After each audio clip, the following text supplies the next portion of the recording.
Okay, Claire, now that I've had a chance to look at Tommy, let's have a chat about what's going on. Okay.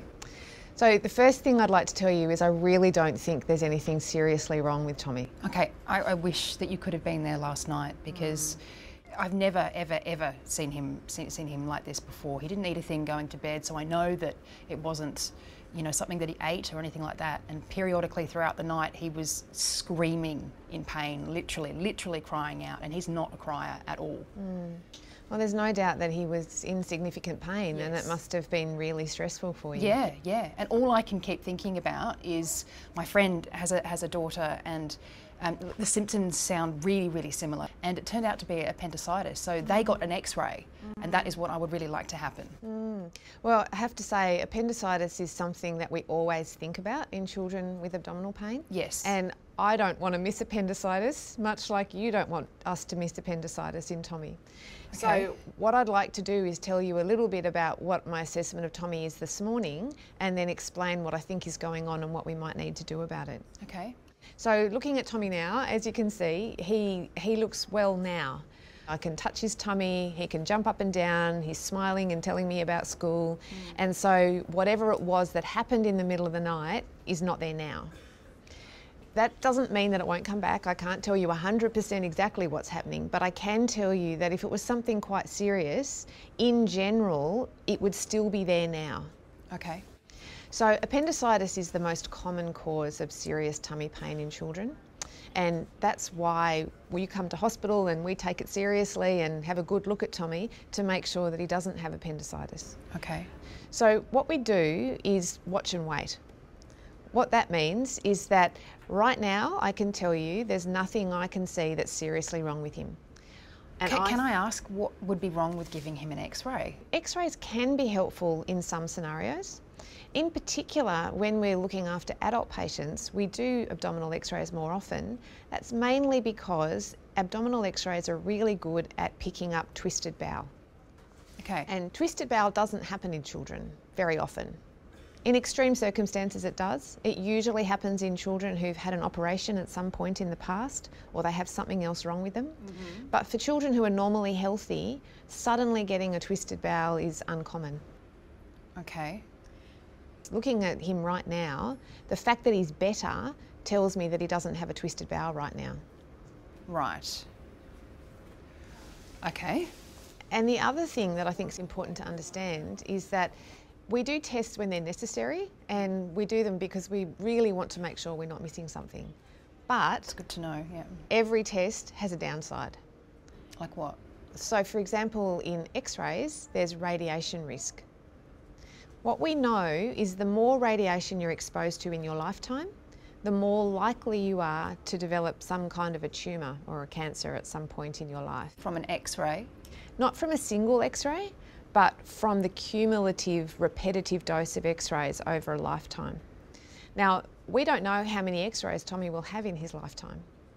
We do know the more X-rays that he has, the more likely it is that he might develop some consequences of the radiation exposure. Wow. So what that means is, as doctors, we're really careful about ordering an X-ray because we don't want to put him at risk of those long-term side effects when we're still not exactly sure how risky it is. Wow.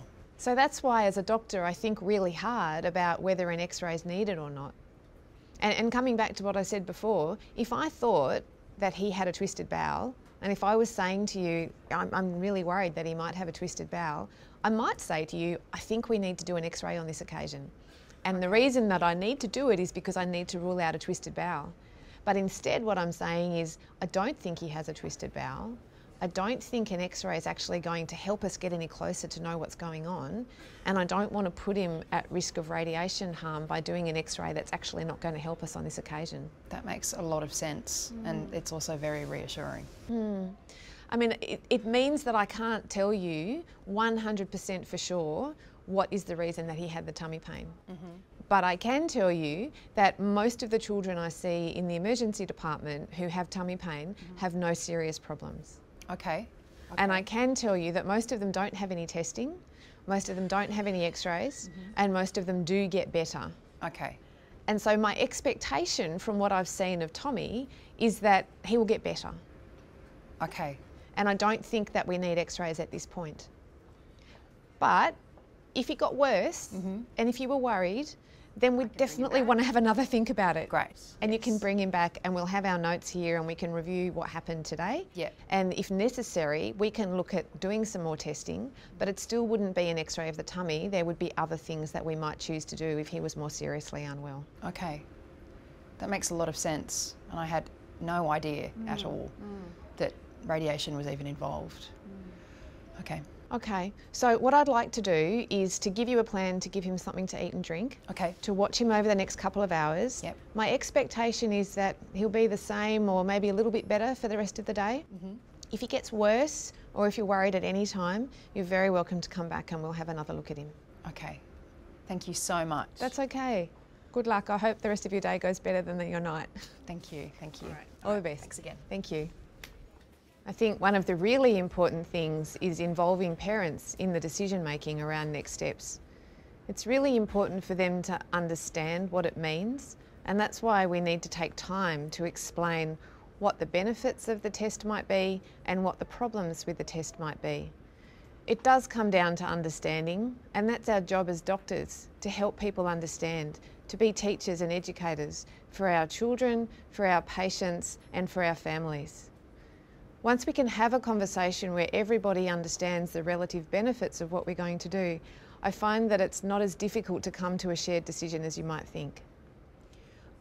When I arrived at the hospital, I was really distressed. I was overwhelmed, naturally, and I definitely wasn't listening. Dr. Sarah was really fantastic at calming me down because I could tell that she completely understood my situation. And she definitely made me feel heard, which was very important. And it allowed me then to hear the information that she was giving to me. I hadn't considered it at all, the risks in having an x-ray. And I'm so glad that she told me, because that is the last thing that I would want to do now as a first port of call. So overall, she was incredibly calm and clear with her information, and I honestly felt like I learnt a lot in a very short period of time after being distressed. And she also told me that I could come back at any time, which is something that I really needed to hear.